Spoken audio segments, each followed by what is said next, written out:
Oh, the memories, the memories. It has been more than 17 years since the world lost a life that held so much promise. Lisa Left Eye Lopes was best known as part of the powerful female trio TLC, formed right here in Atlanta. And there was a side of her fans didn't see that is being revealed in an emotional tribute playing here in Atlanta. Left Eye was a dope lyricist, setting the stage for many who've come after her. Some of To the Left is revealed to be Lisa's own words, and the audience gets to meet some influential people along her journey.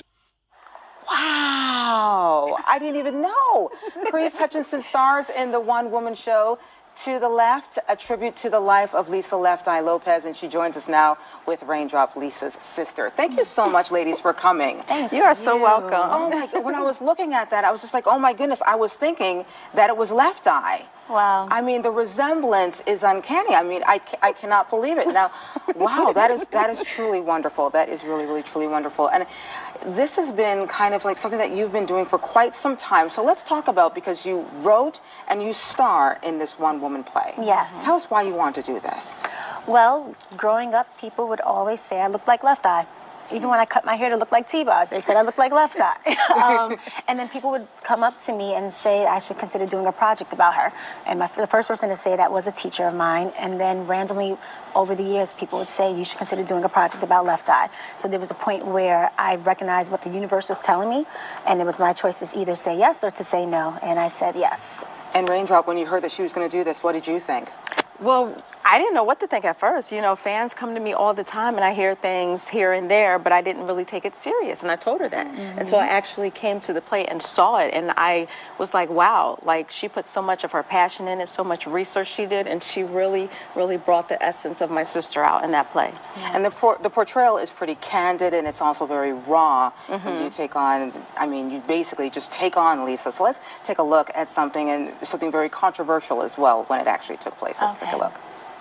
Hate them for making me out to be some crazy drunk who woke up one day in some type of funk and was like, you know what? I think Oz needs to burn me house down today. It was an accident, people. Of course, they're talking about the arson at the home of former Falcon Andre Rison when that took place. Yeah. Wow, that was deep.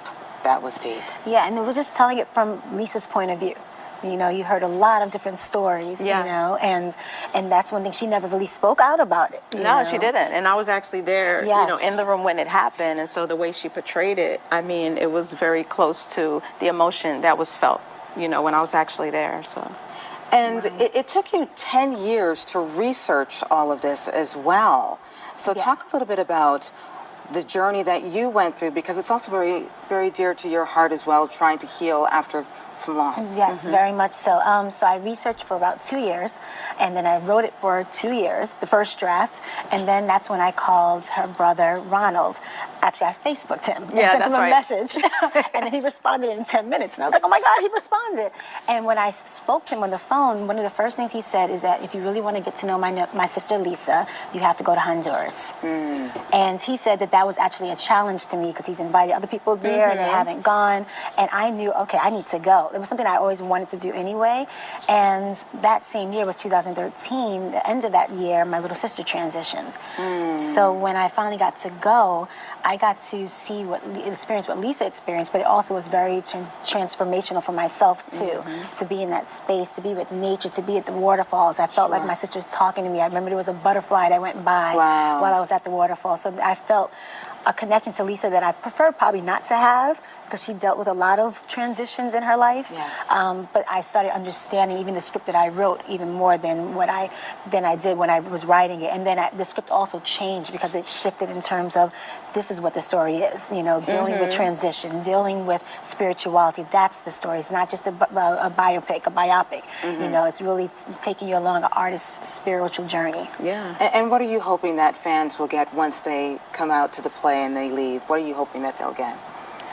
I want them to be stirred.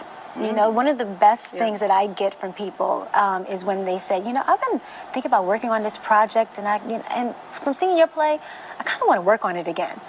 I had someone who was actually working on it, and I was at a festival, and she was part of it, and she was working on a play beforehand, and after she was part of my show, she went on to write a story by herself about domestic violence.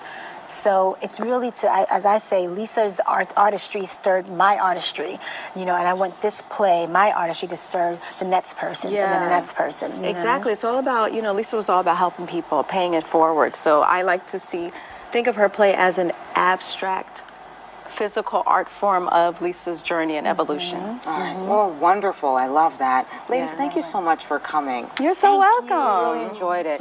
And To the Left, a tribute to the life of Lisa Left Eye Lopes, continues its limited engagement showcase at Atlanta's Synchronicity Theater through August 11th.